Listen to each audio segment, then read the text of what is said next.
Tuan-tuan, orang kata apa kalau kita ditakdirkan Allah mati pukul 9 malam saat lagi? Kalau kita ditakdirkan mati pukul 9 malam saat lagi. 31 Ogos baru ni sahabat seorang meninggal. Umur 39. Untuk kerja hotel. Budak bagus. Dia jadi manager bahagian sale ke apa ke. Sale manager ke apa ke satu hotel. Di sebelah Batu Ferringhi. Budak bagus. Dia ikut kuliah. Habis kerja shift siang. Sepatutnya bila habis tu dia sat lah. Dia duduk sat apa ke. Settle yang tu yang ni apa semua dia balik. Tengok tak balik. Duduk di bangku.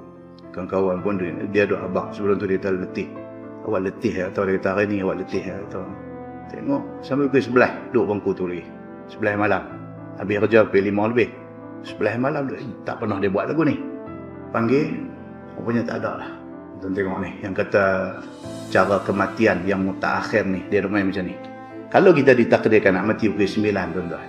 Pukul 8.55, 8.56, 8.57, 8.58, 8.59 itu saat-saat sangat penting bagi kita.